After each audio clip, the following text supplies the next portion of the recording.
Brothers and sisters, let's talk about the homelessness in America. In 2025, 777 million Americans are homeless. That's not a number. That's men, women, and children. That's families sleeping in cars, in tents, under bridges, and shelters, where the lights never go off. And projections say by the end of this year, it will climb to over 850,000. That's almost a million people.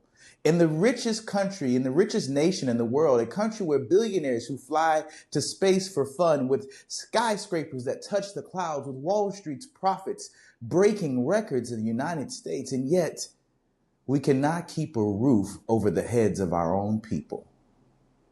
You see, the numbers do not lie. Let's be real about this, ladies and gentlemen. Where do we stand in America with homelessness? In America, the rate is 23 people homeless for every 10,000 residents. In England, 43 out of 10,000. In France, 31 out of 10,000. But look at Finland, only 6 per 10,000, because they said housing is a right. They built a housing first model that works. Even in Dubai, they have zero homelessness. But you know how they do it? Not by compassion, not by care. They do it by deportation. Lose your job, lose your visa, lose your home.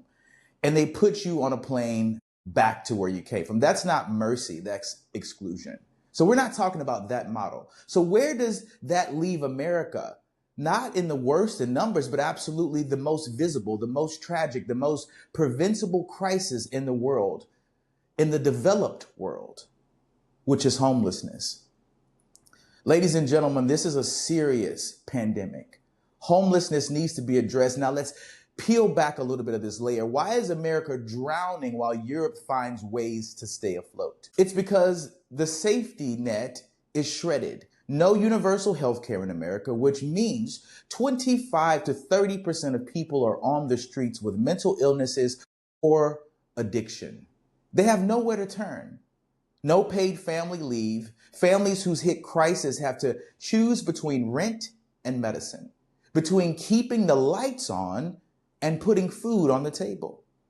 No robust unemployment benefits. You lose your job here in America and you're on your own.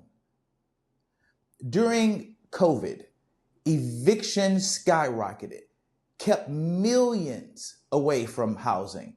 But when that ended in 2023, homelessness spiked 12% overnight. Europe kept subsidies in place, cushioned the blow, and kept people sheltered. In our scripture, in the lovely book of the Bible, in Galatians, it says, carry each other's burdens, and in this way you will fulfill the law of God. America has chosen to cut the cords, leaving families to carry their own burdens alone. In America, we have a saying, they say, pull yourself up by your own bootstraps. But what if you don't have any boots? What if there's no straps to pull?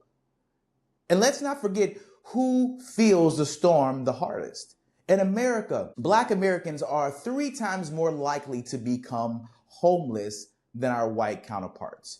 Not because African Americans are lazy, not because they lack ambition, but because of the generational inequality, the inequity, discrimination in lending, disproportionate policing, wage gaps.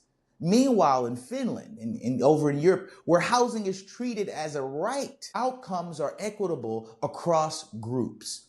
What does that prove, Gerald? It proves something important. Homelessness is not inevitable. It's a policy choice. In the good book, in Matthew, it talks about whatever you did for one of these, you did to the least of these. These brothers and sisters of mine, you did it for me. Whatever we're doing for others, we're doing it for God. Whenever we decide to house our people, we're doing it for God. Ladies and gentlemen, make sure you subscribe, turn on your notifications. Fearless Conversations. Thank you guys so much. Let's continue this conversation. Now, here's a bitter irony. America isn't broke. The money is here in America, but it's being misused. After 2020, the stimulus cash inflated housing prices by 40%.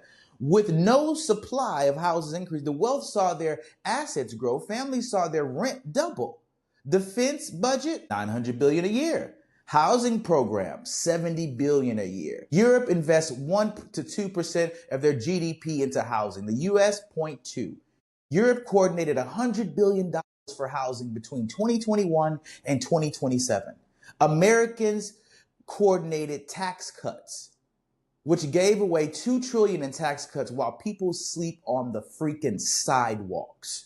No one's attacking America. Tell me, what does it profit a nation to gain record stocks but lose its soul? We're soaring in the stock market. We have all this cash, but people are sleeping on the streets. Make it make sense. The math isn't mathing. Do we really care about our people? Do we really? And to add to this supply chain strangled by policy, let's talk about tariffs. Tariffs on lumbers and steel cost 15 to 20%, adding $10,000 to $20,000 per home. Deportation policy stripped away 15% of the construction workforce, most of them immigrant laborers, right? That's a whole nother discussion. But in 2024, only 1.4 million units were built. But we need 2.5 million a year to even keep up with this. This isn't an accident. These are choices that raise costs, delay projects, and feed the crisis. Every deported worker, every tariff hike, every stalled project, it doesn't just hurt markets. It pushes families into homelessness. We say that Doge is saving America money, but where the hell is the money? The Doge cuts. Doge comes in the Department of Government Efficiency. It sounds good, right? The government is efficient. Efficient in what? Keeping people homeless? What did we do? Proposed cutting 50 to 84% of HUD staff. It delayed $3.6 billion in homelessness aid, stalled vouchers for 9 million Americans. They claim it saves $50 billion, but the fallout cost is over $100 billion. In shelters, policies, ER visits, and crisis response. Ladies and gentlemen, that's not efficiency, that's foolishness. It's the parable of the foolish builder who cuts corners on the foundation of America, which is homes. And when the storm came, the houses collapsed. How do we have all of this money as Americans, but we're poor? We're poor in spirit. Our people are on the streets. Tariffs raise costs. Deportation shrinks the workforce, and Doge is blocking aid. No money is siphoned into tax cuts. The money is siphoned into tax cuts and defense. All of it together forms a perfect storm. Gerald, where is this going? The storm has a body count. 850,000 Americans projected homeless by the end of 2025. Europe has avoided this. They've avoided this storm with welfare for the people. Dubai has avoided this with exclusion. But America, the pinnacle, walks straight into this by choice. We have the money, but we're not allocating it towards the American citizens. Why are we so rich but homeless? Here's the truth. Homelessness is not a natural disaster. It's a man-made crisis. And what man breaks, man can fix. The Bible tells us in Isaiah, is it not to share your bread with the hungry and to bring the homeless poor into your house? When you see the naked, you cover them, and you do not hide yourself from your own flesh. We say we're Christians in America, but no one's taking in the homeless. We have bread, we have the money, we have the ability, but we lack the will, the desire to help others less fortunate. America's homelessness crisis is not about scarcity. It's about misplaced priorities. It's about a nation that has built missiles before it builds houses, that funds prisons before it funds shelters, that rewards the rich before it protects the poor. This strategy isn't working. Brothers and sisters, the call is very clear. If housing is not a right, then dignity is not a right either. And a nation that abandons dignity will one day answer to God for this.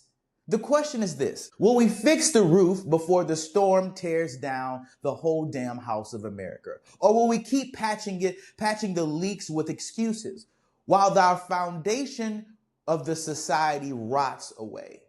Choose today whom you will serve. Mercy, wealth, or justice. Power or the people. Because until America decides that housing is sacred, the crisis will only continue to grow. How are we the richest nation in the world, America? but our morals are poor. Our values are desolate. And we say we're a Christian nation, but homelessness floods our streets. It doesn't make sense. It doesn't make sense to God. It doesn't make sense to the mothers and the children who are sleeping in their cars because they do not have housing. But yet we are in the richest nation in the world. Where is the money? Where is the money, America? We need to stand up and ask for better supplements, better housing, better opportunities in the richest nation in the world. Homelessness is not a crisis. It's our priority to make sure that those who are impoverished financially, mentally, and physically get the best of our nation, not what's left of our nation. Ladies and gentlemen, please share this message. This needs to get out. Homelessness needs to stop in America. It's embarrassing. It's disgusting. And we can do better as Americans. Let's stand up. Let's speak loudly and help those children who are sleeping on the streets, mothers in cars, and on the sidewalks. This needs to stop. Please share this message. Like, share, and subscribe. This is Fearless Conversations. We're on Apple, Spotify, and YouTube. May God bless you. And I'll see you guys on the next episode.